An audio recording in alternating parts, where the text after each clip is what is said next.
Bueno, ha sido un placer estar con vosotros, pero dice la palabra de Dios que en el último y gran día de la fiesta, Jesús se levantó y dijo: si alguno tiene sed, venga a mí y beba. Pero por favor, Jesús, por favor, ¿quién puede tener sed en el último día de la fiesta? Si ya han bebido todo lo que les dio la gana. Pero siempre el Señor tiene reservado algo para el final. Si vienes con hambre, a los ricos envió vacíos y a los hambrientos colmó de bienes. ¿Cuántos tenéis hambre en esta mañana? Pues entonces el Señor va a colmarte y darte. Bueno, muchas gracias nuevamente a Julio y a todo el equipo, a Emi, por supuesto, por la invitación. Yo siempre digo que es un honor estar entre vosotros, vuestra consideración, pero más allá de la consideración es el cariño, el afecto que nos tenemos desde que me convertí. Nunca ha menguado ni un ápice en estos años, sino que siempre, bueno, aparte de que él me explota porque me entrevista, siempre con entrevistas medio raras ya sabéis, en Onda Paz, y en el tren de la vida, que yo subo siempre ese tren, un día dije: yo a este hombre lo voy a matar, porque me dice: no, te voy a hacer preguntas así de la actualidad, de tal, y yo estábamos hablando de esas preguntas que siempre hablamos de la actualidad, muy interesantes, y de repente me pregunta, tú ya no te acordarás: ¿y tú crees que hay extraterrestres? ¡En directo! ¿Qué piensas de la vida extraterrestre? Y como uno que es un poco leído, yo soy un poquito leído, tengo una biblioteca de miles de libros, he leído muchísimo. Entonces la gente dice: ¿cómo sabes tanto? Hay que leer. Pues me acordé de la trilogía de Ramson, de C.S. Lewis, que hablaba de la vida extraterrestre. Eso era muy interesante, ¿no? Entonces fui por ahí y acabé predicando evangelio hablando de los extraterrestres, ¿no? Porque el asunto que planteaba C.S. Lewis en una de sus novelas, un planeta que en realidad era muy cercano a la Tierra, donde había vida, pero una vida que no había caído en pecado todavía. Entonces cuando un hombre llega allí, aterriza, llega al planeta, se asombran los habitantes de aquel planeta que Dios hubiera tomado forma humana. Y es muy interesante ese asunto. Pero será para discusión, otro día hablamos de eso, porque es muy interesante. Bueno, ¿qué pone aquí en este cartel? Que yo me enrollo como las patatas. Entonces yo no quiero enrollarme con el tema de los extraterrestres. Multiplicándonos, ¿verdad? Multiplicándonos es el símbolo de la X, la multiplicación a nivel internacional. Así que multiplicándonos es el lema de este retiro. Pero anecdóticamente la Biblia empieza con eso. La Biblia empieza con una palabra sorprendente, que es la palabra multiplicación. No es una palabra religiosa, no es ni siquiera una orden moral que Dios le da a Adán y Eva. No le dice: tenéis que comportaros bien y tener este código ético. Ni siquiera les dijo: santificaos. No. No les dio ni una doctrina, simplemente les dijo: tengo un mandato para la vida. Creced y multiplicaos. Es un mandato de expansión. Fructificad y multiplicaos. Génesis 21:8. Y esta frase atraviesa toda la Biblia la atraviesa. Es decir, es una frase dicha a los primeros seres humanos que Dios crea, Adán y Eva, y se le repite constantemente a muchas personas a lo largo de la Biblia, como en esta mañana veremos. Y hay unas cosas muy sencillas. Cuando Dios le dice, vamos a Génesis 1:28, hoy voy a moverme por varios textos bíblicos. Perdonad a los de la mesa que ponéis los textos, que la verdad es que lo hacéis muy bien. Yo nunca aviso de las cosas, pero son muy rápidos.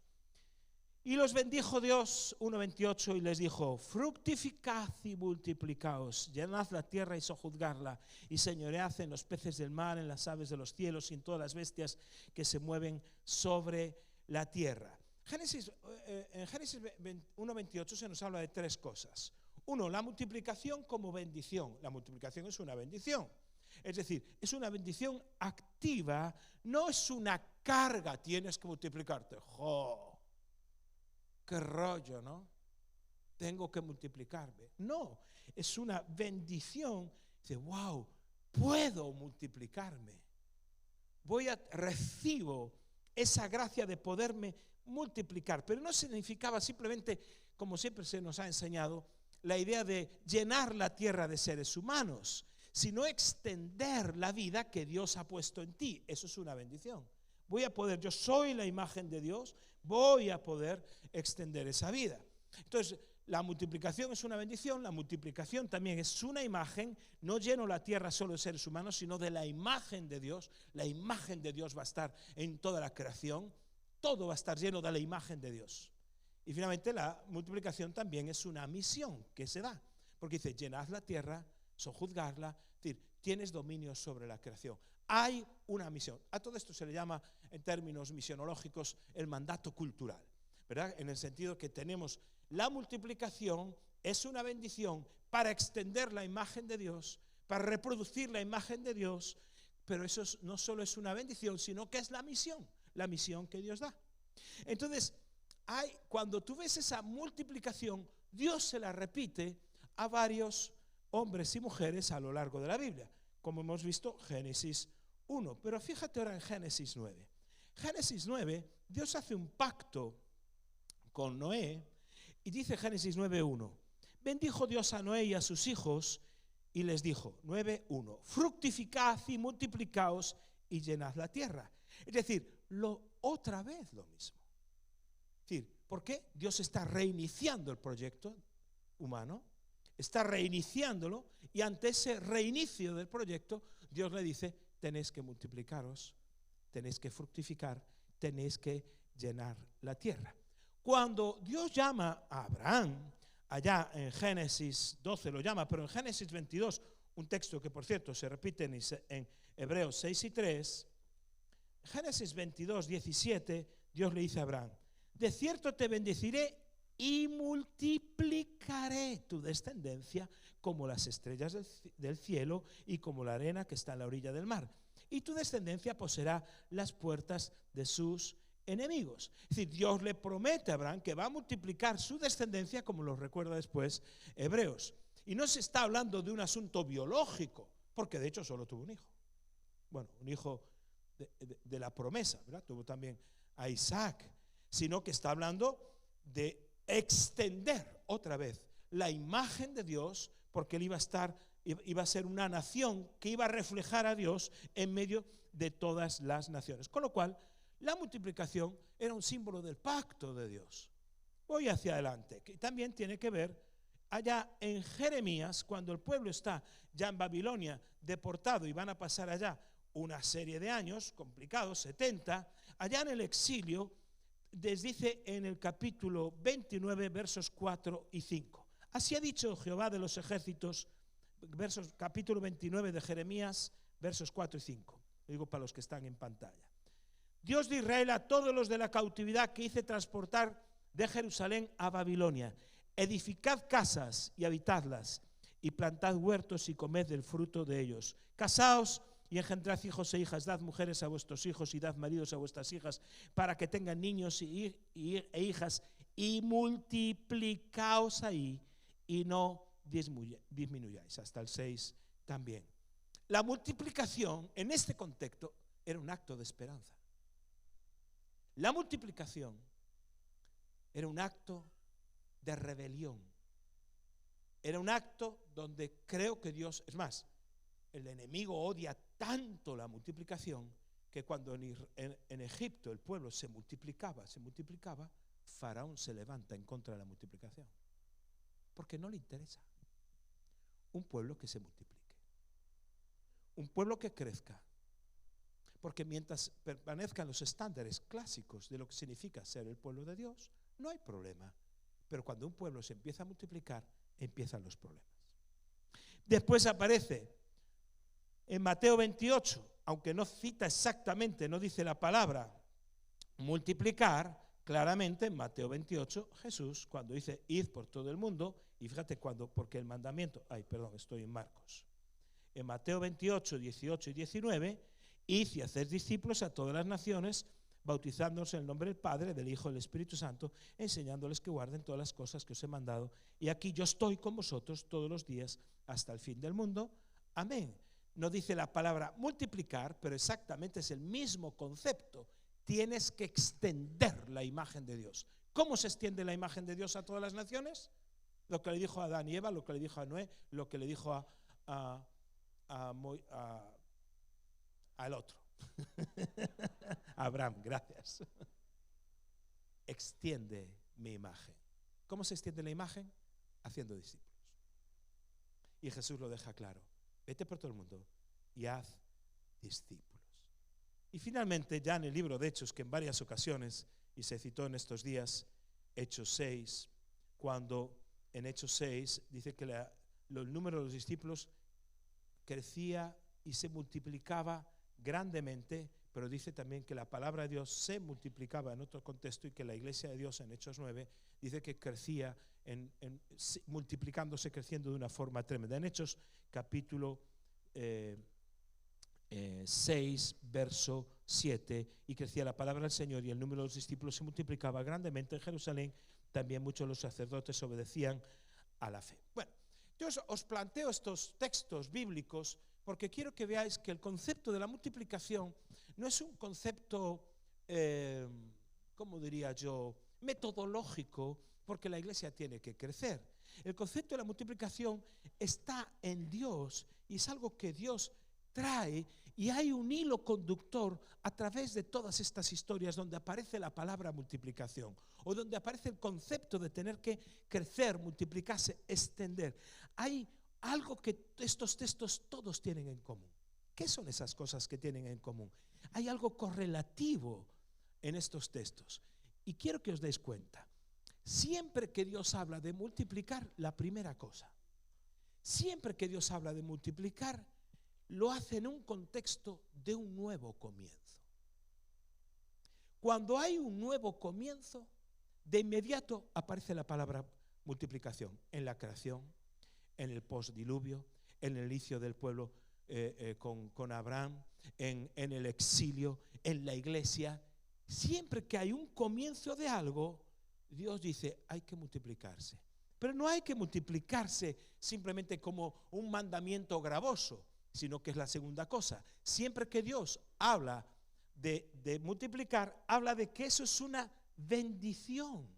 Dios no manda nunca multiplicar antes de bendecir. Primero te bendice, es decir, primero te capacita, primero te empodera, primero siempre está diciendo que va a estar su presencia ahí, y en eso, ahí cuando dice, y ahora tienes que multiplicarte. Es decir, la multiplicación es parte del pensamiento de Dios cuando una persona quiere comenzar algo nuevo. Cuando una iglesia, un proyecto en la historia de Dios, siempre que había un nuevo comienzo, Dios decía, tenéis que multiplicaros. Tercera cosa, la multiplicación siempre se ve que requiere de la presencia de Dios. No es algo que yo hago, como decíamos ayer con Moisés, ¿verdad? Por la mañana, que Dios le decía, yo voy a estar contigo, pero yo no. Pero Moisés era un hombre que conocía a Dios de corazón, un amigo. Y si tú no vienes conmigo, no. Porque la multiplicación siempre va a requerir, y en todos los casos aparece, yo estoy con vosotros, yo estaré con vosotros, yo estaré contigo. Sin presencia, sin la presencia de Dios, no hay el crecimiento genuino ni la multiplicación genuino. En cuarto lugar, veis que voy rapidito, yo sé que tengo toda la libertad, pero todo el tiempo. Entonces, la multiplicación tiene un propósito, que es el proyecto misionero. Es de expandir la imagen de Dios. Multiplicar es llenar la tierra. Multiplicar es ir a todas las naciones. Es expandir.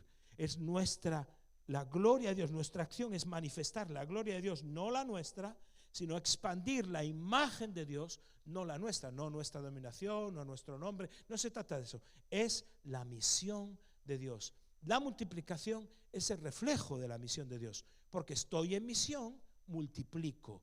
Porque no multiplico, tengo que poner en duda si está en misión. Lo que está tal vez en un consumo religioso, donde todo lo que hace es para autoconsumo, pero se ha olvidado de la misión. En quinto lugar,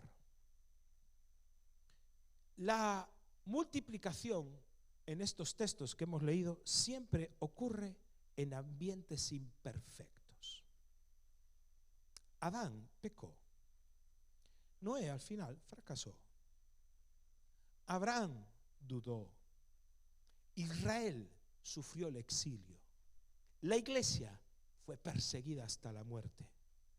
Pero Dios multiplicó el pueblo igualmente. Incluso el pueblo en Egipto se multiplicaba a pesar de que cada vez era más oprimido.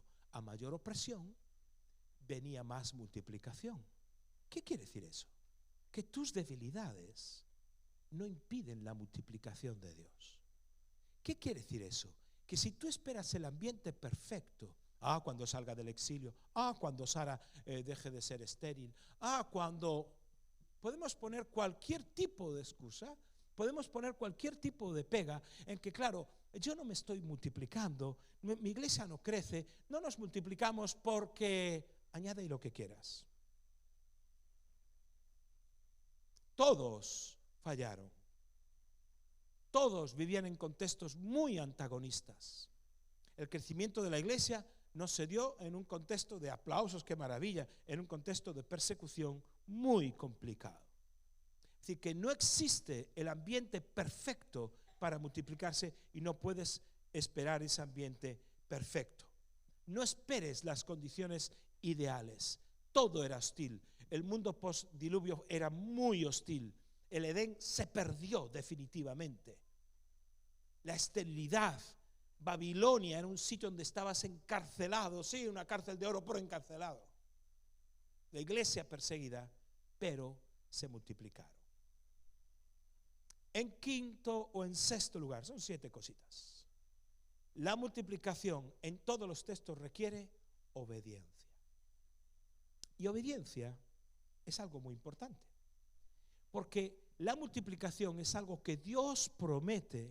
Es decir, la multiplicación es una bendición, pero al mismo tiempo es un mandato. Es decir, cuando Dios les dice a los que están allá en Babilonia, edificad casas, siembra, es decir, ten hijos, tú vive como si estás en un contexto hostil, pero sigue multiplicando. Tú tienes que seguir discipulando, tú tienes que hacer todo lo que sabes que tienes que hacer, cualquiera que sea el contexto en el que te encuentras. Y esto es importante, porque muchas personas cuando oyen ese concepto de multiplicación y crecimiento, Dios dice, no, si Dios quiere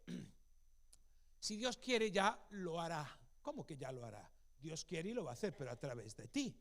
Como decíamos ayer, hay cosas que Dios quiere hacer en mí, pero hay cosas que Dios quiere hacer a través de mí. Entonces, si tú le estás diciendo, Señor, despierta, calma la tempestad. ¿Cuántos saben que si tú en un trabajo le estás diciendo al jefe que haga lo que se supone que tienes que hacer tú, no vas a durar mucho en el empleo? Pero con Dios sí. Ir conectándome con la palabra que os di el día que llegué el viernes a la noche, Pablo en medio de la tormenta dice, no os preocupéis, no se va a perder en una vida, porque el ángel de Dios, de quien soy y a quien sirvo, se me ha aparecido y me ha dicho, Pablo, Dios te ha concedido la vida de todos los que navegan contigo porque es necesario que comparezcas ante César. Así que no os preocupéis, garantía total de que vamos a ser salvos. Esa es la bendición. Pero de repente Pablo dice en el versículo siguiente, con todo, es necesario que arribemos a alguna isla. Sí. Es decir, hay una parte que es la de Dios, que Dios dice, yo te voy a salvar. Y Pablo dice, garantizado, no vamos a morir nadie. Con todo, es necesario que arribemos a una isla. ¿Qué quiere decir eso? Que hay una bendición que Dios trae, te vas a salvar. Pero hay una parte que yo tengo que hacer. Si no, ¿cómo se explica ese texto bíblico? Dice, esfuérzate en la gracia. ¿Cómo te voy a esforzar en una gracia si la gracia es algo que viene y que yo no puedo esforzarme en ella? Es que cuando recibo esa palabra, con todo, yo tengo que buscar una isla. Porque si naufrago en medio del mar, se finí. Se acabó todo. Entonces la multiplicación requiere un con todo. Requiere obediencia, requiere, Dios me habló, Dios nos prometió, Dios nos ha hablado en este retiro, con todo, tengo que organizar la iglesia, con todo, tengo que enseñar, con todo, tendré que salir a evangelizar, con todo, mi casa tiene que estar abierta para los terceros amigos. Con todo tengo que enfrentar a Anás. Con todo, ¿por qué? Porque hay una parte que nos corresponde a nosotros. Y esto es esencial. Por eso he visto mucha gente que no se multiplica simplemente porque espera que lo haga el Señor. Claro que lo va a hacer el Señor a través de tu trabajo, de tu acción, a través de buscar la isla. Vendrá el naufragio, pero llegará a la isla. Y ninguno se va a perder. Dios te va a conceder la vida de todos los que navegan contigo. Y finalmente, la multiplicación es evidencia de vida. Lo que está vivo crece. Todo lo que, cuando en la palabra de Dios se habla de multiplicación, siempre tenía que ver con la vida, con la vida. Y los sacerdotes se convertían y había vida. Y se llenaban las naciones. Y hay vida, vida, vida. ¿Qué quiere decir? Una iglesia sana, una iglesia llena de vida, es una iglesia que se multiplica. Una de las señales para evaluar, dentro de los parámetros de evaluación de los sistemas de iglesias, una iglesia que no se multiplica, hay que evaluar que tal vez esté enferma. Porque un niño cualquiera, si le da el sol, si tiene aire, corre y come, ¿qué hace el niño? Crece. Lo normal es que crezca. Pero nosotros yo cuando hablo, nosotros digo, yo justificaba la falta de crecimiento a que siempre todo estaba mal. No. Hay algo, si no creces que estás enfermo. Si no crecía era porque yo tenía algún tipo de enfermedad. Algún tipo de enfermedad. Por eso, multiplicar no es en sí el objetivo, sino que multiplicar es simplemente obedecer al ADN de Dios, que en su ADN cualquier inicio implica multiplicación. La multiplicación es el fruto natural del crecimiento, de que estás haciendo discípulos, de que ganas personas para Cristo, que las discipulas y que haces discípulos. ¿Qué es un discípulo? Porque ahora ya me voy a meter a ¿entendéis este concepto? ¿Vale? Para mí es muy claro que quede el concepto de la multiplicación, donde la vida se manifiesta, donde Dios no va a esperar las condiciones ideales, entonces si Dios no las espera, tampoco las esperes tú. Donde la multiplicación es una señal de la salud, de la sanidad, porque Dios multiplica todo lo que pone en tus manos. Pero sobre todo, porque cuando Dios quiere hacer algo nuevo, llama a su pueblo a multiplicarse. Es decir, no es simplemente una bendición, es como un mandamiento, es una bendición junto con una carga. O sea, todas las bendiciones tienen la otra cara de la moneda, que es una carga. Ay, qué bendición tener un niño pequeño, ¿sí? Pues vas a pasar las noches en vela. Qué bendición tener una casa más grande, ¿sí? Decía un hermano, yo siempre soñé con tener una casa con jardín y tal, estoy hasta el gorro del jardín, me dice. Yo, ¿por qué? Dice, hay un montón, tengo una plaga de topos, entonces no hacen más que, me da más trabajo esta casa que la que tenía antes cuando vivía en un piso. Ah, que claro, qué bendición, pero ¿y la carga? Porque eso de querer la bendición de Dios es muy bonito. El asunto no es, porque todos sabemos manejar la bendición, pero ¿y manejar la carga? Entonces la multiplicación es eso, es una bendición que Dios da y se espera que nosotros entremos en esa multiplicación para hacer, como Jesús claramente enseñó, hacer discípulos, que es extender simplemente la vida de Dios, extender la imagen de Dios. Por eso una iglesia que funciona bien, pero no está extendiendo la imagen de Dios, es decir, no produce discípulos, no está bien. Como yo os decía ayer, la iglesia, utilizando, si queréis, una terminología más actual, como una metáfora más moderna, la iglesia es una fábrica de discípulos. Si tú tienes una fábrica de coches que no fabrica coches, ¿qué es eso? Será cualquier cosa, pero no es una fábrica de coches. Porque por su fruto conocerás al árbol. Luego, si el manzano no da manzanas, no, pero es manzano, pero no da manzanas. Por su fruto lo vas a conocer. Si la iglesia no está produciendo líderes, discípulos y discípulos y discípulos, ¿qué es eso? Si no levantas nuevos líderes, no estás haciendo discípulos, de ninguna manera. nosotros, cuando entendimos que Dios nos llamaba a multiplicarnos, leímos un libro interesantísimo, se titula así, Multiplicación, de Roberto Botrel, que alguno de vosotros lo habéis leído y os lo recomiendo encarecidamente ese libro. Nos dimos cuenta que nosotros teníamos estropeado el sistema de producir discípulos. Lo primero que tuvimos que hacer es definir qué era un discípulo. Entonces, definir qué es un discípulo, yo como vuestros pastores, yo tengo una biblioteca de libros sobre discipulado que ya aburre. Es una cantidad tremenda. Entonces, discípulo es aquel que es como Cristo y anda como Cristo y en su, como decía, aquel libro se titulaba en sus pasos, ¿qué haría Jesús? O algo así, en tus zapatos, ¿qué haría Jesús? Entonces, un libro dedicado a que tienes que actuar como si Jesús estuviera aquí y tal, y lo que haría Jesús. Me acuerdo, por cierto, de una anécdota de unos jóvenes que habían leído ese libro y les habían dado el estudio bíblico sobre qué haría Jesús en tu situación. Y dice que encontraron un billete de 100 euros y dijeron, wow, 100 euros. Dijeron, vamos a orar. ¿Qué haría Jesús en este caso? Y dice que fueron junto a su pastor, al líder, y dijeron, encontramos 100 euros y aplicamos lo que nos enseñaste. ¿Y qué? Dice, le preguntamos al Señor, ¿qué haría Jesús en este caso? Dice, ¿y qué hiciste? Dice, lo convertimos en vino, dice. Bueno, tal cual, bíblico total. ¿Qué haría Jesús? Lo convirtió en vino, perfecto.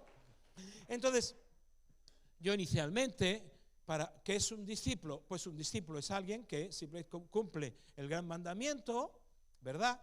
Que es amarás al Señor sobre todas las cosas y al prójimo como a ti mismo. Ese fue nuestro énfasis durante muchísimos años. Enseñar a las personas a que amen a Dios y también al prójimo como a sí mismo. Pero después también con el gran mandamiento está la gran comisión, que es id y haced ¿qué? Discípulos. Entonces, ¿qué pasaba? Nuestra iglesia, yo creo que como todas las iglesias evangélicas en España, más o menos, somos buenísimos en enseñar a amar a Dios. Somos increíblemente buenos. Hablamos del tiempo devocional, la lectura de la palabra de Dios. Somos los únicos cristianos que leen la palabra de Dios, la devoran, somos nosotros. Otros los escuchan en sus misas o en sus cultos, pero nosotros enseñamos lo importante de la palabra. Enseñamos lo importante de nuestra adoración, que es devocional. Enseñamos que hay que adorar al Señor con el cuerpo también. Porque acuérdate, cuando levantamos las manos, saltamos o aplaudimos, no es un asunto simplemente de técnica. Es porque el cuerpo adora también. El cuerpo es parte de nuestra adoración. Acuérdate que el Espíritu Santo no unge espíritus, unge cuerpos. Lo que es lleno es el templo, que es el cuerpo. Luego nuestro cuerpo adora. Por nosotros los carismáticos pentecostales saltamos, danzamos, nos postramos, levantamos las manos. ¿Por qué? Porque es parte de la expresión de nuestra adoración. En el Antiguo Testamento los profetas están llenos de esas manifestaciones corporales cuando tenían un impacto con Dios. Cuando alguien tenía un encuentro con Dios, no se quedaba, sí, ¿qué pasa? Dios caía postrado, gritaba, bueno, mil cosas. Entonces nosotros enseñamos a adorar a Dios de una forma increíble. Somos magníficos en eso. Enseñamos el amor a Dios, como creo que nadie enseña, sino las iglesias evangélicas. Pero también enseñamos a amar al prójimo. Intentamos que en nuestras congregaciones no haya gente que esté pasando necesidad. Nos ayudamos unos a otros. Tenemos redes de centros sociales de todo tipo. El trabajo con chicos que están en situación de dificultad o chicas, marginación. Hoy hay un movimiento todo con el tema de la prostitución, de sacar de esas redes, los que trabajamos con niños que están en situación de exclusión, de riesgo, de abandono, de abuso. Es decir, los evangélicos hemos hecho un bien por esta nación impagable, impagable. Lo que se ha trabajado con el mundo de la droga, eso no hay gobierno que pueda pagar lo que hemos hecho. Entonces nosotros enseñamos muy bien a amar al prójimo, pero yo descubrí que en nuestra iglesia lo que éramos absolutamente unos negados eran hacer discípulos. Nadie hacía discípulos. Simplemente lo que hacíamos era que olvidábamos que el objetivo de la iglesia no era que la gente esté bien, no es que la gente simplemente ame a Dios y ame al prójimo, sino que conecte a ese Dios y a ese prójimo que no conoce a Cristo, ese primer amigo y ese tercer amigo, los conecte, y eso es hacer discípulos. La conexión de Dios con el prójimo, hacer discípulos. Entonces, ¿qué pasaba? Yo tenía engañada a la gente. Como pastor los tenía engañados. Porque había predicado la idea de que se puede ser discípulo sin hacer discípulos. ¿Y dónde está eso escrito en la Biblia? Simplemente engañaba a la gente, porque yo era el primer engañado. Enseñaba que llega con amar a Dios y amar al prójimo, pero nadie estaba involucrado vitalmente en multiplicarse en otro. Entonces la iglesia no se multiplicaba porque nadie se multiplicaba. Entonces, como nos recordaba ayer Sergio Zubillaga, había una estructura de pensamiento de que los líderes son los que tienen que hacer eso. Y yo mismo pensaba que discipular y hacer discípulos es lo que estoy haciendo ahora, predicar desde el púlpito. No, señores. El discipulado, la multiplicación sucede, como vimos en los textos bíblicos, cuando hay transmisión de vida, cuando hay reproducción de la vida. Y como yo quería tener, cansado de vivir una vida donde no teníamos un techo de crecimiento, un techo que no pasábamos, necesitábamos un nuevo inicio, necesitábamos un reinicio, había algo en mi interior, como decía ayer, la insatisfacción se convertía en realidad en la misión. La misión viene marcada por tu insatisfacción. Necesitábamos un nuevo inicio, y para ese nuevo inicio Dios traía la promesa de que vas a multiplicarte, vas a fructificar. Con todo, había que buscar una isla. Con todo, había que preparar la iglesia. Nuestra opción fue una iglesia no con células, sino una iglesia en células, reestructurar la iglesia en grupos pequeños, de forma que cada grupo pequeño se convirtiese en una avanzadilla del reino de Dios en un mundo hostil. Cada grupo pequeño es un grupo de amigos, un grupo de hombres, mujeres, matrimonios, un grupo con una misión. Dice, pero Marcos, ¿tú no tenías antes grupos pequeños? Sí, 25 años haciendo grupos pequeños que nunca funcionaron. Porque esos grupos pequeños no estaban enfocados en esto, en multiplicarse, estaban enfocados en mí, yo, mis necesidades. Entonces hacíamos grupos pequeños para que la gente fuera atendida. Llámale grupos pequeños, con grupos de conexión, grupos de vida, células, llámale como te dé la gana. Me explico.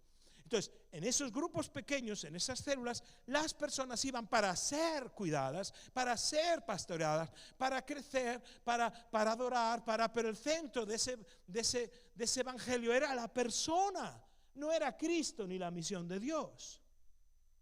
Y entonces teníamos a la gente cómoda, dice, no, yo amo a Dios y amo al prójimo. Tenía a la gente cómoda cuando no debía de estar cómoda. No podemos estar cómodos mientras el mundo se nos pierde. No podemos estar cómodos cuando hay un tercer amigo que ni siquiera llama a la puerta. Había que reestructurar, había que hacer un cambio. Porque si no estaba generando nuevos discípulos, nuevos líderes, entonces no estoy multiplicando, con lo cual estoy fuera de esa línea genética que atraviesa desde Génesis hasta que llega el Nuevo Testamento, de la bendición de Dios diciendo, tienes que multiplicarte. Ay, Señor, pero es que mira la ciudad que dura, hoy el secularismo, ay, la religión, ay tal. No me vengas con excusas. Porque hay un montón de textos diferentes, diferentes contextos, donde a pesar de la opresión, a pesar del exilio, a pesar del pecado de la humanidad, todo, Dios seguía trayendo multiplicación. Entonces, claro, qué bonito es encontrar un chivo expiatorio para justificar que yo no crezco. Es que el mundo está muy mal, es que la tierra es muy dura. ¿Seguro? ¿Seguro, Marcos, que ese es el problema? ¿O es el problema que no has entendido que multiplicar es hacer discípulos? Nadie hacía discípulos, incluido yo. De vez en cuando se convertía alguno bueno, como decía ayer Sergio. decíamos, este es un convertido genuino. Porque ya te venía sin problemas, medio arreglado y tal, y crecía solito, ¿no? Bueno, crecía solo, y cuando te das cuenta ya estaba ahí. Ay, qué bien, uno solo que creció de vez en cuando. La mayoría de las veces le entregabas la vida a quien no quería cambiar y acababa agotándote. No hay forma de multiplicar sin multiplicar. O cambiáis el lema del retiro o os multiplicáis. No hay forma. Entonces nos dimos cuenta que éramos muy buenos en amar a Dios, muy buenos en amar al prójimo, pero nadie hacía discípulos. ¿Por qué? Porque no habíamos entendido que el concepto de multiplicación es un concepto de misión. La multiplicación tiene integrado en su ADN la misión. Extiende la imagen de Dios, es decir, haz discípulos, llena la tierra, fructifica. Eso es una misión. Pero claro, todo giraba en la iglesia en torno, no a la misión, sino en torno a mi necesidad. Y los grupos pequeños que teníamos durante 25 años estaban pensados en atender las necesidades de las personas. ¿Pero cómo? ¿Pero esto qué es? Y los líderes desgastados porque venían a la iglesia personas que venían a chupar, a chupar, a chupar, a chupar, te chupan la vida y cuando ya te chupan, son como yo llamo vampiros espirituales. Te chupan la sangre y cuando ya no hay más sangre dicen, me voy porque no hay amor. Lo que no hay es más sangre. Desgraciado que me has dejado sin sangre. Entonces, ¿qué es esto? Y le entregas la vida.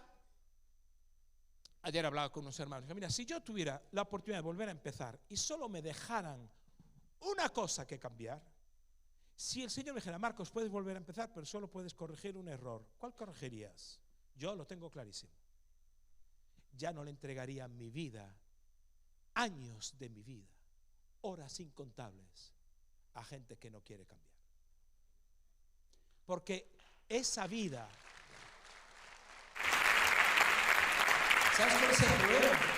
Cuando tú le das tu vida a quien no quiere cambiar, se la quitas a quien sí quiere cambiar.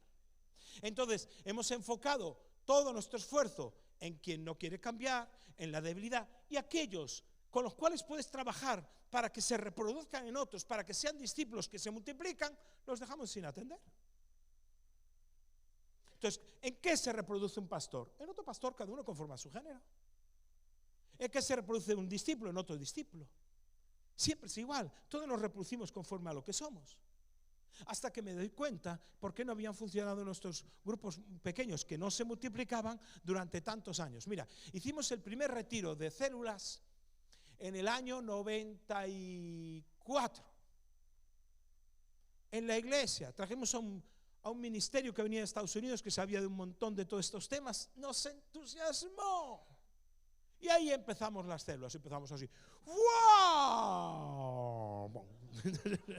Después de 6 meses, no, pues entonces esto hay que cambiarlo, tenemos que hacer células, lo que la gente necesita es la palabra, vamos a hacer células de estudio bíblico, venga, vamos allá, ¡wow! Otra vez, no, lo que necesitamos es células intergeneracionales, hicimos de todo, con abuelos, niños, porque la sociedad es así y tal, nada, todo fracasaba. Nos fuimos a Suiza, un mega congreso, la iglesia más grande de Suiza, aquello que venía el pastor Choca, a última hora no pudo venir porque enfermó, no sé qué rollo, y ahí estábamos en el año 96 para escuchar del pastor Cholo que tenía que decir. No aparece la iglesia más grande de habla alemana allí en Zurich, un peñazo de retiro insufrible. No vayas a Zurich. ¡Qué horror! Entonces, porque fallaba la traducción, menos mal que yo entendíamos lo que íbamos el portugués y había traducción al portugués. Y ahí nos enteramos de, pero un rollo, hay que hacer. Cero pasión y todo estructura, Dios mío. Bueno, conocimos el lago de Zurich, que eso vale la pena verlo, es lo único que sacamos claro. Después nos fuimos a Miami, un mega congreso que allí a través de un cuñado nos colaron en una iglesia, de un congreso de iglesias celulares, donde solo había iglesias, mega iglesias de miles. Tenían tantos miles, estaba Link que tenía 100.000, entonces, que ya no decían, tengo 100.000 miembros, no tenían tengo 80.000, siempre decían, no, yo tengo 100, decían. Ya el 1.000 lo quitaban. Yo tengo 30, sí, yo tengo 40, yo 80, así, todos así. Y nosotros allí en la comida, en la mesa. ¿Y vosotros en España? ¿Y tu iglesia cuántos miembros tiene? Nosotros tenemos 70. ¡Wow! ¡70! Yo no mentí. Ay, Dios mío. ¿Qué hay que decir con esto? Íbamos buscando por todas partes qué era lo que Dios estaba haciendo, porque había hambre y sed. Y veníamos con todas las cosas nuevas, empezábamos y nos hundíamos. Hasta que nos damos cuenta del error, años después, en el 2017. Empezamos un cambio, una transición, 2018, 2019. Justo empezamos a hacer los cambios casi en plena pandemia. Empezamos a hacer los cambios fuertes a finales del 2019 y después ya llegó la pandemia. Y entendimos el punto de crisis en el cual habíamos estado engañándonos a nosotros mismos. Y es que las personas no entendían que la multiplicación es una misión, por lo tanto es un mandato. Por lo tanto es una bendición y es un mandato. Yo siempre pongo el ejemplo, y algunos hermanos que ya me han escuchado, pongo una parábola, un ejemplo muy visual para entender esto. Tú imagínate que, porque la gente, claro, viene a la iglesia o a la célula para que me des, para consumir. Habíamos generado toda una congregación de consumidores, donde le pedíamos a la gente que consumiese. Entonces venía a consumir consejería, viene a consumir adoración, viene a consumir. Y si el nivel de consumo no les gusta, se van a otro sitio, porque el nivel de consumo es mejor. Había incluso, yo no en mi iglesia, pero a un hermano dice, ¿tú estás congregando? Sí, yo me congrego en tal sitio, pero doy mis ofrendas a tal ministerio porque es un ministerio de Dios. Y yo, ¿cómo? Era de otra iglesia, casi me lo como yo, sí. Es decir, tú vas a comer a McDonald's, pero pagas en Burger King. Esto es el colmo. Tío, esto no es justo. Es decir, esas mentalidades totalmente. Me acuerdo una vez de una hermana que al acabar el culto vino a hablar conmigo, ya una mujer así un poco mayor, y me dice, hoy no me gustó la alabanza. Y me dice, es igual, le dije, no era para usted. Yo entiendo lo que ella quiere decir, que el sonido estaba muy alto, que la batería no sé qué, yo que sé que las canciones eran muy movidas, lo que fuese, yo entiendo. Pero lo que subyace detrás de ese comentario es que yo soy la medida, la vara de medir de lo que es correcto e incorrecto. ¿Por qué? Porque soy un consumidor que pago. Entonces puedo decir, hoy no me gustó la predicación. Todo ese rollo de, no, incluso yo lo enseñaba, tienes que venir a la iglesia para escuchar a Dios. ¿Cómo para escuchar a Dios? Yo ya no enseño eso. Yo no voy a la iglesia para que Dios me hable. Lejos de mí está eso. A mí Dios ya me habla. Yo voy a la iglesia y si Dios me habla, estupendo.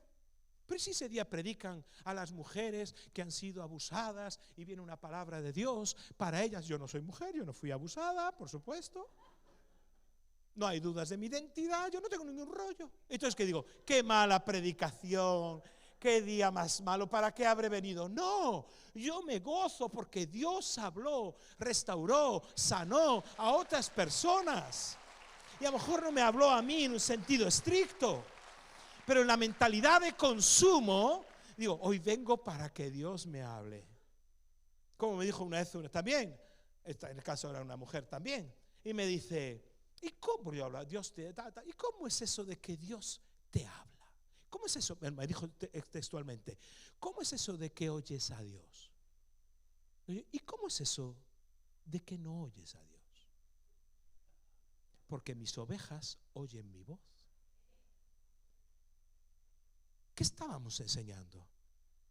A una generación a ser consumidores.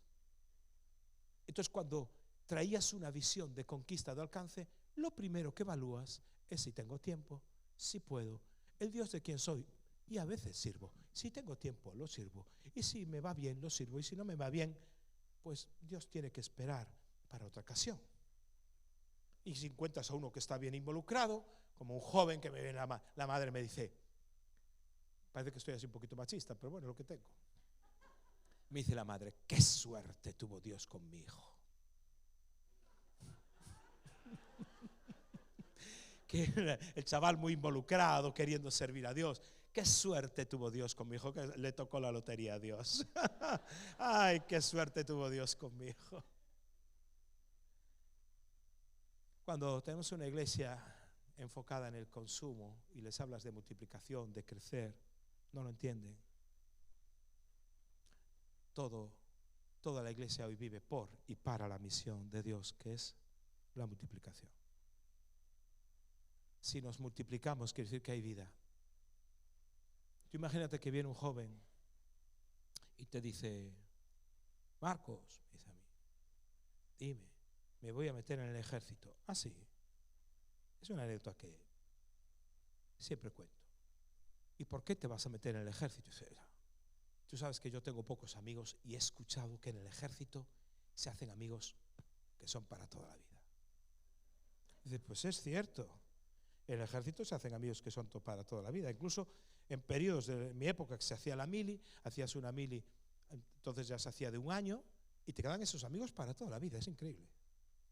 Del servicio militar, por un año de convivencia. Imagínate que estás con el ejército en la guerra. Claro que haces un amigo para toda la vida, porque tu vida depende de él y la suya depende de ti. Es decir, estrechas unos lazos, pero yo le diría a ese joven, hombre, está bien, vas a hacer amigos para toda la vida, pero creo que te equivocas.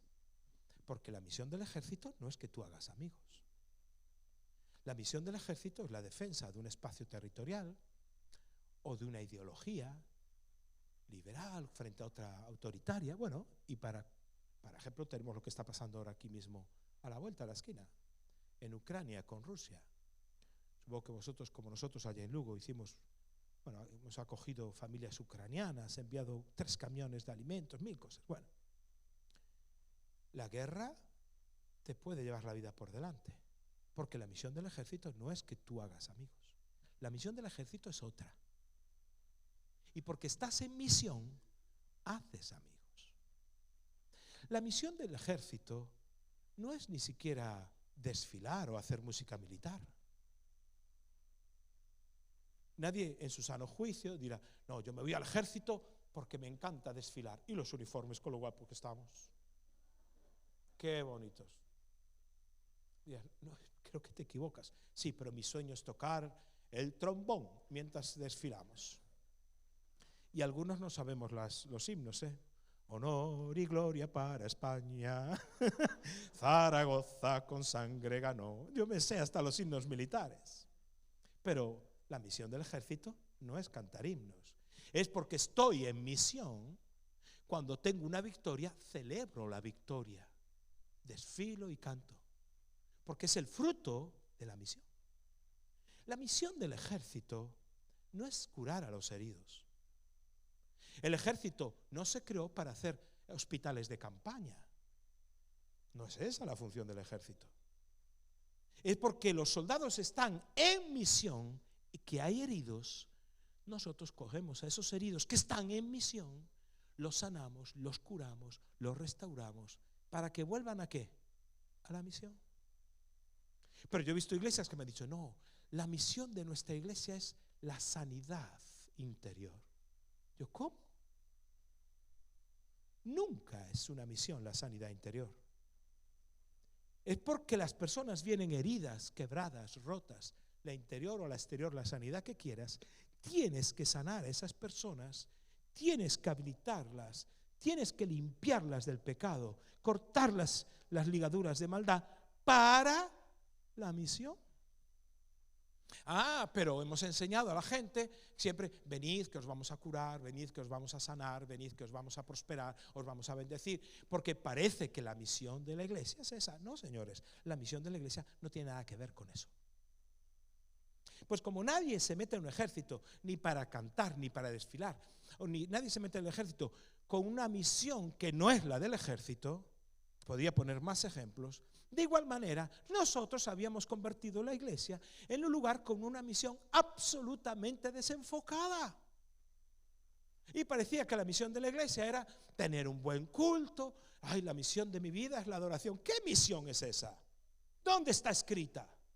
La misión sigue siendo hacer discípulos, expandir la imagen de Dios. La misión sigue siendo esa. Una iglesia que no está en la misión de Dios se acaba agotando, desanimando y metiéndose en otros líos que no son la misión de Dios.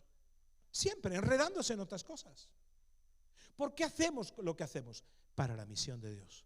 ¿Por qué restauramos vidas que están agotadas, quebradas? Para la misión de Dios. Pero no hacemos todo lo que hacemos para el autoconsumo. Porque parece que tenemos, ¡buah! ¿Y qué hacemos? Cogemos a los mejores de las congregaciones, a las personas que tienen más potencial para multiplicarse, más potencial para la misión de Dios, y los encerramos entre cuatro paredes. ¿Para qué? Para que sigan haciendo funcionar una maquinaria eclesiástica que está obsoleta, caduca y que ya no vale para esta temporada que viene por delante. El modelo de iglesia que tiene que ver con el siglo XX ha muerto, no responde a las necesidades actuales. Y estamos haciendo todo para sostener algo que es una congregación, cuando es donde hay que estar es infiltrados en la misión de Dios por todas partes. Y nos reunimos los domingos y nosotros tenemos un culto fuerte. ¿Para qué? Para afilar las espadas, para renovar nuestras fuerzas, para levantar al caído, para consolar al abatido, para dar visión al que no la tiene. ¿Por qué? Porque el lunes salimos de misión.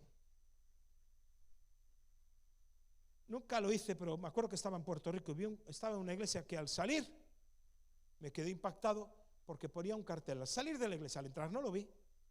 Nunca lo hice porque dije, lo voy a hacer en mi iglesia, aún no lo hice. Bueno, lo tengo que hacer. Y ponía el cartel, al salir dice, ¿está usted entrando en campo misionero? ¡Wow! Me encantó eso. Está usted entrando en campo misionero. La misión de Dios lo es todo. Todo. Y yo descubrí que era como aquellos dos ingenieros que inventaron dice la historia, que inventaron un aceite industrial biodegradable, es decir, ecológico, que lo podías echar al río y no contaminaba, se deshacía. Dice, ese invento, eso va a ser la revolución mundial, eso con todo este tema del ecologismo actual, protocolo de Kioto, hora de Belén, que fue un fracaso y todas esas cosas. Entonces van al gobierno y dicen, no, les damos el dinero que haga falta. ¿Qué necesitan? 10 millones de euros. Pues monten esa, decir, no, es que es una maquinaria muy compleja y todo, dice, todos los tipos se compran una nave industrial gigantesca, muy tremenda, montan una nave alta como esto, con la maquinaria por aquí, todas esas cosas, y después de unos meses los del gobierno van a ver si la subvención que les habían dado había funcionado, y tal cual. Dice, sí, vengan a ver todo esto. Entonces enseñan toda la maquinaria, todas las cosas de cómo fabricaban el aceite industrial. La nave larguísima, dice, mire, por aquí metemos los productos, haciendo aquí, la química hace esto, se calienta a no sé cuántos grados, pasa para esta sección, todo. Y al final recogían el aceite en bidones y aquí está el producto. Y dice, wow, increíble, esto va a ser una bomba mundial, increíble. Dice, pues ya está, ya han visto que está la fábrica toda perfecta. Dice, no, queda una sección que nos tiene que enviar. Dice, no hay más secciones. Pero nos tiene que enviar o nos tiene que enseñar la sección de marketing y de venta. Dice, no tenemos. Dice, ¿cómo no tienen? ¿Y qué hacen con todo el aceite que fabrican? Dice, lo usamos para engrasar toda la maquinaria. Así hay iglesias. Todo el aceite que fabrican es para engrasar su propia maquinaria. Y el mundo perdiéndose. Sin multiplicarse, sin misión. Multiplicación empieza con la misma letra que misión, porque están integrados, totalmente integrados. Entonces te encuentras con líderes que ni siquiera tienen recambio generacional. Dicen, es que no tengo un factor de sucesión. Y cuando los líderes, no vemos a gente con la que poder empezar y levantar, es porque pensamos de más de nosotros mismos. Nos tenemos en una estima demasiado alta. Nadie da la talla. Siempre encontramos defectos en los demás. y nos olvidamos de que nosotros mismos somos barro y que la gloria no está en el barro, está en el poder de Dios, en el tesoro que se mete en ese barro. Por eso yo veo a toda la iglesia, a toda, hasta el último que se convierte, como un potencial líder, como un potencial hombre o mujer de Dios que se va a multiplicar. Y abre su casa y llama a los vecinos y se empiezan a convertir y esos traen a otros. Imagínate, toda la iglesia en misión. Cada uno de tus miembros en misión. Cada uno de tus miembros sabiendo decir, hay un reinicio, hay un nuevo comienzo. Todos, absolutamente todos, pensando en multiplicarnos. ¿Por qué? Porque desde el principio, desde Génesis hasta que acaba la Biblia, en el Nuevo Testamento, Dios cuando habla precisamente de multiplicarse es porque hay un nuevo inicio, hay algo que amanece. ¿Qué creéis? ¿Que habéis escogido este eslogan porque se les ocurrió a los pastores? Sí, oye, que está de moda eso de la multiplicación. No, porque hay un nuevo inicio, hay un nuevo amanecer, hay algo que Dios tiene para Betania y por eso escogió este lema. Porque la multiplicación siempre está unida a ese nuevo inicio, a ese comienzo. Entonces, cuando uno entiende eso y cambia las estructuras, y decíamos en Hechos 6, que dice que, fíjate, Hechos 6, y con esto estoy terminando, no sé si me fui ya de la hora, no, y si no, pues que alguien me haga algo así, no sé, algún gesto de que me amenaza de muerte, algo así, ¿no? En Hechos 6, que estoy aquí, el texto acaba diciendo que la palabra del Señor, crecía la palabra del Señor y el número de discípulos se multiplicaba. Sí, muy bien, pero el texto empieza con casi la división de la iglesia. ¿Cómo es posible que pasemos de la casi una división, acaba en multiplicación? Porque dice que hay una queja, un sustrato de queja, de que las mujeres de origen griego estaban siendo atendidas de peor manera que las de origen judío. Eso es el germen de una división, ¿eh? Pues yo me he dicho, ¿sabes qué? Mucha bla bla bla, mucho amar a Dios, pero si eres judía te dan mejor de comer que si eres griega.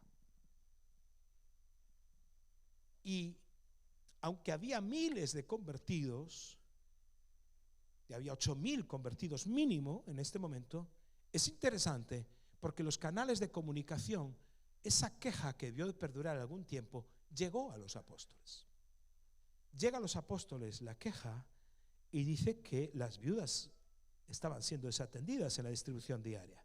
Entonces los 12, los apóstoles, convocaron a la multitud de los discípulos y dijeron, no es justo que nosotros dejemos la palabra de Dios para servir las mesas. Cuando dice aquí el texto en griego, no es justo, se refiere a que no se ajusta al modelo divino, no es conforme al propósito, al diseño divino, que nosotros estemos todavía sirviendo las mesas. Entonces, lo primero que hacen ellos no es, todo el mundo ve la necesidad muy rápido, las necesidades todo el mundo las ve, pero ellos no caen en la trampa de intentar suplir la necesidad, sino que lo primero que hacen es establecer la prioridad. Establecen la prioridad. La prioridad es que yo me tengo que dedicar a la oración, me tengo que dedicar a la palabra. Esa es mi prioridad. Nosotros persistiremos en la oración y en el ministerio de la palabra. Cuando tú desenfocas tu prioridad, y tu prioridad es hacer discípulos y te dedicas a atender la necesidad, desatendiendo la prioridad, ahí te encuentras a pastores agotados, aniquilados, sin fuerzas. ¿Por qué? Porque su prioridad, que es reproducirse, multiplicarse en otro, la han perdido, se han desenfocado. Pero los apóstoles definen la prioridad, ven la necesidad y ¿qué hacen? Hacen un cambio de estructura. Dicen, con esta estructura no podemos ir. Yo no puedo seguir haciendo el reparto. Voy a meter la pata. No es mi don. Así que establecen unos criterios. Escogeos a 7 varones de buen testimonio, llenos del Espíritu Santo y sabiduría, a quienes encarguemos este trabajo. Cambia la estructura.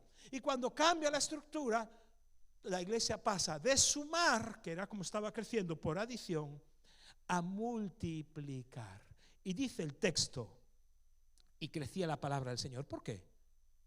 Porque aquellos que se dedicaban a su prioridad, que era la palabra del Señor, al quedar liberados de cosas que no tenían que hacer y dedicarse a la palabra del Señor, quedan liberados, la palabra del Señor crece y los discípulos se multiplican.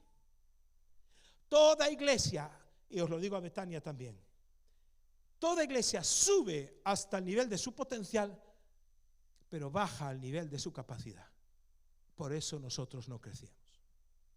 Como iglesia de Lugo teníamos un potencial tremendo. Obra social, una obra social impresionante, todavía la tenemos, impresionante el trabajo que hacemos. Y está mal que yo lo diga, pero es impresionante. Teníamos gente preparada, profesionales de todo tipo, sí, teníamos gente de todo. Pero ¿qué pasaba? Nosotros crecíamos hasta nuestro potencial, subíamos a nuestro potencial, pero bajábamos a nuestra capacidad. ¿Qué potencial tengo yo de tirar esta botella de agua al techo? Si no hubiera techo, aquí ¿cuántos metros habrá? 5, 6 o 4. Si no hubiera techo, yo la tiraría, mi potencial, a lo mejor llego a 10 metros. ¿Verdad? Pero ¿cuál? Entonces, muchos fuerzas, no, tenemos un potencial. ¿Y de qué te vale el potencial si tu capacidad apenas es 2,20 metros? Tu potencial es 8 metros, pero tu capacidad es esta. ¿Qué le pasaba a aquella iglesia? Tenía un potencial tremendo, pero la capacidad estaba limitada por los propios apóstoles que no podían más. Entonces hubo que cambiar la estructura. Cuando ellos cambian la estructura y ponen 7 hombres que empiezan a hacer ese trabajo, que se les llama los 7 diáconos, empiezan a cambiar una estructura eclesiástica, el crecimiento empieza a multiplicarse. ¿Por qué? Porque si yo quiero aumentar mi capacidad, no tengo que hacer más pesas para que este brazo sea más fuerte y ahora 15 metros. Sí, pero si vuelvo a levantar el brazo sigo en 2,20. Pero si, bueno, no lo voy a hacer porque me parto la crisma. Pero si me subiera a esta mesa, cambio la estructura en la cual me baso y ya he ganado 50 centímetros. Entonces llegaría encima de la mesa a 2,70. Cuando yo cambio la base en la cual me afirmo, amplío mi capacidad. No se trata de ampliar el potencial, sino la capacidad. Ya tienes toda la gente que necesitas, ya tienes todos los líderes que necesitas, ya tienes a tus sucesores, ya lo tienes todo te ha sido dado. Lo único que tienes que hacer es cambiar tu estructura, y si pusiera una escalera subiría 3 metros y sucesivamente, o haría un edificio, lo que fuese. Mi capacidad tiene que aumentar. Por eso esta iglesia tenía mucho potencial, pero su capacidad había hecho crack. Y podía haber ocurrido una división. Pero ¿cómo vino la multiplicación? Vino la multiplicación cuando hubo un entendimiento de hombres sabios que dijeron, cuidado, yo no voy a perder mi prioridad. Porque si abandono mi prioridad para atender la necesidad, la iglesia entonces está perdida. Cuando ves pastores involucrados en cuidar al nuevo convertido y al nuevo tal, cuando tenían que estar reproduciéndose en otro. Se trata de lo que hacemos, lo que determina la multiplicación. No se trata de otra cosa. Cuando Juan termina el Evangelio, dice, y otras, en el capítulo 21 dice, y otras muchas cosas hizo Jesús que aún no caben en todos los libros. Dice, bueno, él se imaginaba eso. Sí, pero el énfasis del final del Evangelio de Juan es lo que Jesús hizo. Lo que Jesús hizo, y solo en 3 años, que Juan piensa que no cabe en todos los libros.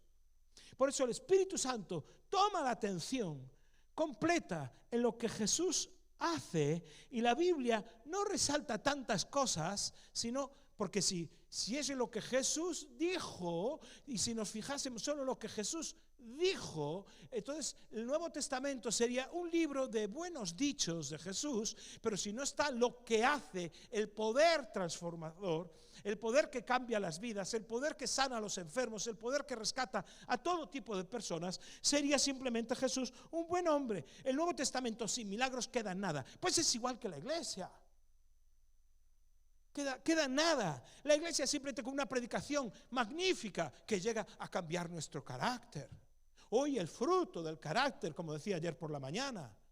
Hoy, qué maravilloso, cada día somos más perfectos, pero nadie hace discípulos. Por eso me encanta el libro de los Hechos de los Apóstoles, que no se llama el libro de los dichos de los apóstoles.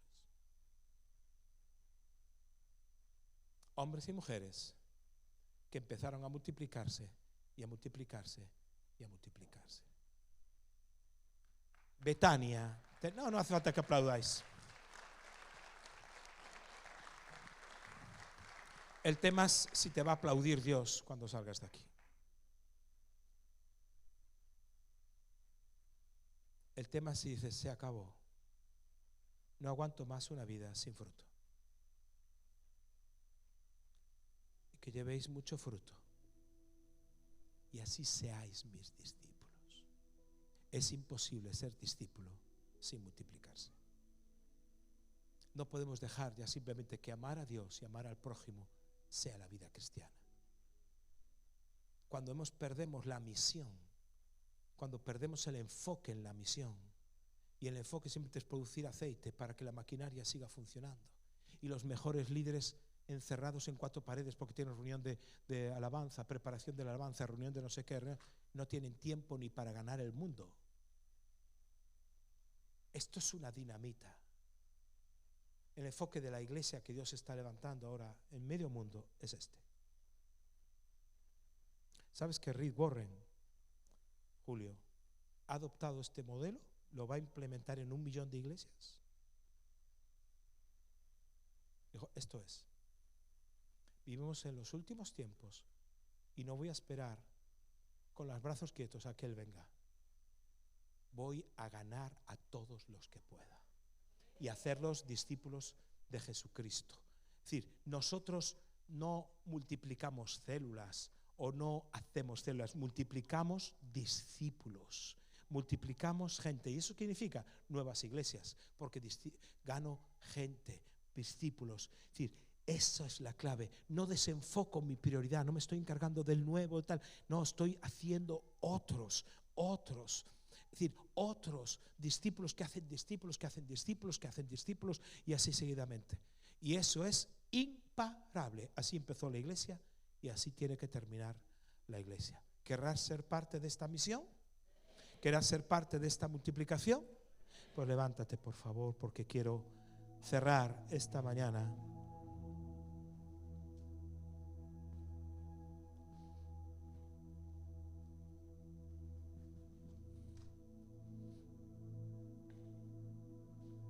Multiplicándonos. Ay, qué lema habéis escogido. Tienes que determinar en tu vida que se acabaron las excusas. Dios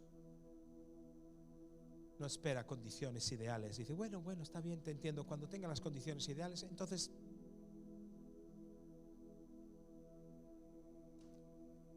recuerda, el Edén se perdió. El mundo era muy hostil en los tiempos del diluvio. Abraham, Sara eran estériles, ella. El exilio en una cultura absolutamente antagónica a la del pueblo de Dios. La persecución de la iglesia. Siempre hubo en la Biblia 2 motores del crecimiento. El motor primero del crecimiento siempre tuvo que ver con la opresión. Cuando el pueblo más era oprimido, más se multiplicaba. Por eso nuestros hermanos que nos precedieron en la fe y a los cuales honramos su memoria siempre, que vivieron los tiempos de Franco, que ahora recordamos 50 años de su muerte, fue terrible la persecución que pasaba. Yo conocí amigos que ya fallecieron, que llegaron a vivir 100 años, que te contaban el relato de cómo a sus hijos en el pueblo los raptaban. Sus hijos pequeñitos se los raptaban y los bautizaban. Sí, aquí en España. La opresión era tremenda. Algunos de ellos, allá en Galicia, cuando la mortandad infantil era tan grande, algunos de ellos, que de esos niños raptados y bautizados, moría. Y lo enterraban, no lo podían enterrar en Campo Santo. Lo tenían que enterrar afuera, en otros lugares, nada habilitados. A la noche iban, desenterraban el cuerpo del niño y se lo raptaban el cadáver y lo metían en Campo Santo porque ese niño había sido bautizado. ¿Sabes qué le pasaba a la iglesia en España en aquel tiempo? Todos decían lo mismo. La pureza de la fe era increíble. Gente con un testimonio, gente con un tesón, gente de otro calibre, con otras cosas. Cuando el pueblo es oprimido, también crece y se multiplica. Por eso, en Egipto, el pueblo era oprimido y crecía cada vez más. Y viene la orden de matar a todos los primogénitos. Esa fue la primera razón de crecimiento. La segunda razón de crecimiento que vemos en la Biblia principal es cuando llega el Espíritu Santo. Llega el Espíritu Santo sobre hombres, como vimos ayer a Saúl. Vemos personas que son ungidas. Viene el Nuevo Testamento y al principio llega el Espíritu Santo, la iglesia crece. Pero como la iglesia estalla y no crece ya ni siquiera como suma ni multiplicación, sino con un crecimiento exponencial, cuando los dos factores de crecimiento se juntan, persecución y plenitud del Espíritu. Hay una persecución tremenda desde Hechos 8 con la plenitud del Espíritu y la iglesia hace ¡pah!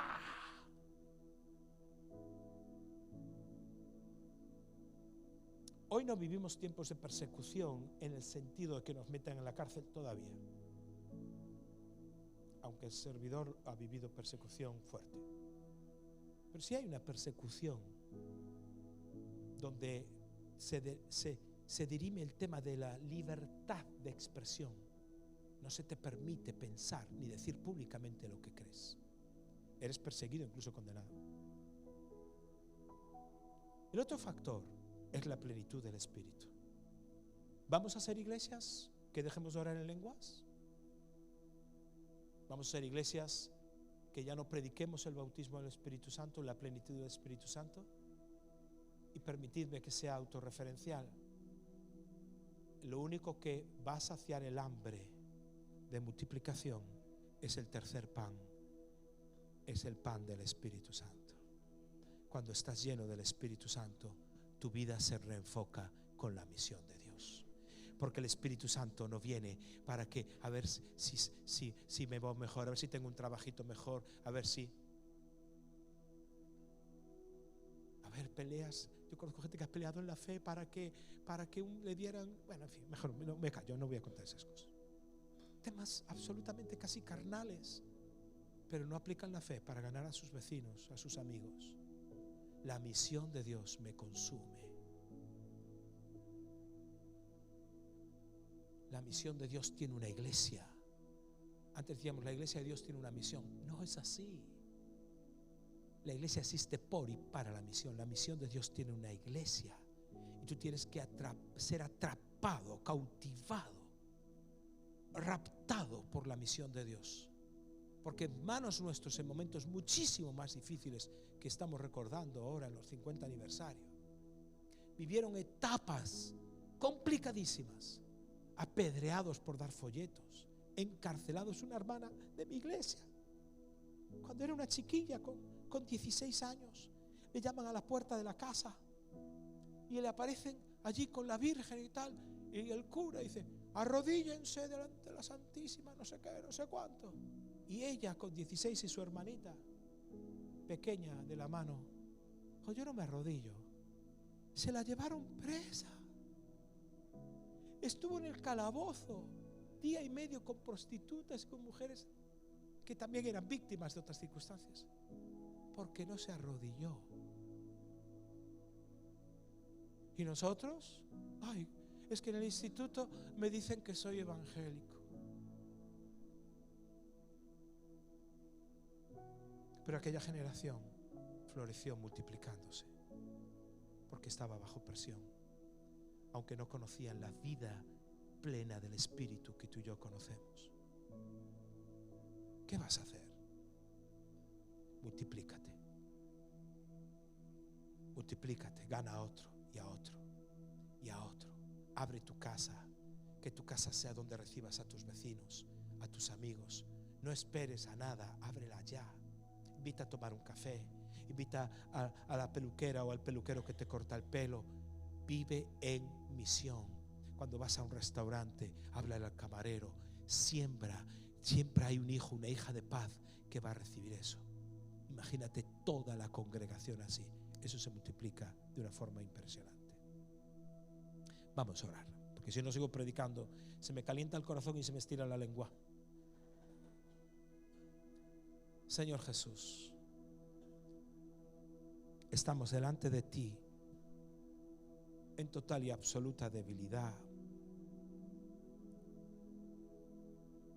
porque no es nuestra fuerza, es tu gracia, Señor.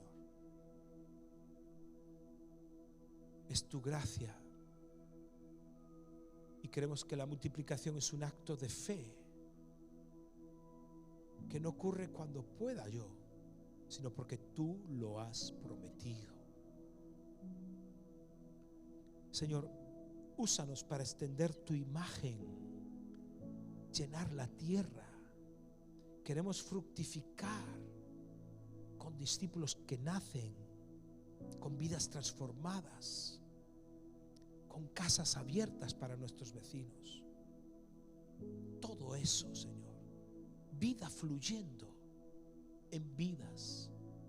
Claro que queremos amarte a ti y amar al prójimo, pero transfórmanos en una iglesia que haga discípulos.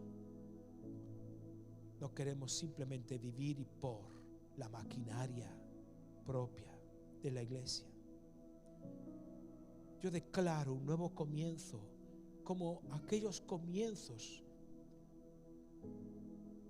en los que tú hablaste de multiplicación, siempre multiplicación unida a un nuevo comienzo. Señor, tal vez sea un nuevo comienzo para nosotros o para Betania. Te pido que la gracia tuya esté sobre ellos, una gracia que sea fuerza poderosa sobre ellos, y con todo habrá cambios que hacer. Habrá cosas que hacer. Y no hay límites para el crecimiento y la multiplicación. Vais a llenar la tierra en el nombre de Jesucristo, nuestro Señor. Amén.